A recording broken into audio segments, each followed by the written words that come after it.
Gowda కులస్తులకు Congress party ఎన్నికల మేనిఫెస్టోలో ఇచ్చిన హామీలను అమలు చేయాలని మాజీ మంత్రి శ్రీనివాస్ గౌడ్ డిమాండ్ చేశారు. కల్లుగీత వృత్తి రక్షణ హామీల అమలుకై ఘన్ పార్కులోని అమరవీరుల స్తూపం ముందు నిరసన తెలిపారు.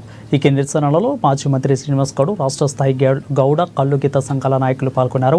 ఇక కల్లుగీత వృత్తిలో మరణించిన గౌడన్నలకు నివాళులర్పించారు. కల్లుగీత పేరుతో మూసివేసిన కళ్ళు దుకాణాలను తెరిపించాలని అన్నారు. జరకమచ్చులకు సత్తా సర్వై పాపన పేరు పెట్టాలని డిమాండ్ చేశారు. ఈ డిమాండ్లపై టీపీసీసీ అధ్యక్షులు మహేష్ కుమార్ గౌడ్, మంత్రి పొన్నం ప్రభాకర్ స్పందించి సమస్యలు పరిష్కరించాలని వారు విజ్ఞప్తి చేశారు.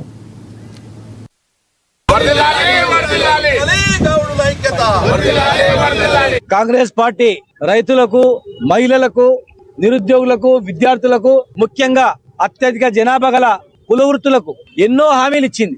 ఆ హామీలకు భ్రమపడి ఓట్లేసి అధికారంలో తెచ్చారు.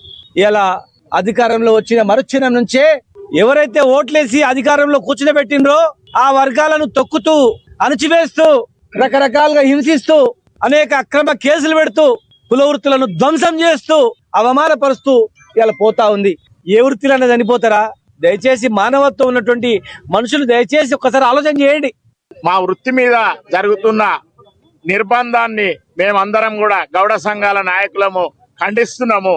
మాకు కాంగ్రెస్ పార్టీ మేనిఫెస్టోలో పెట్టిన విధంగా మా ప్రధానమైన డిమాండ్లు 5 డిమాండ్లు.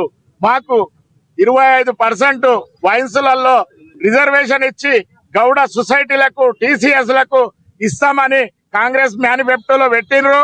50 సంవత్సరాలు నిండిన గీత కార్మికునికి 5,000 పెన్షన్ ఇస్తున్నారు.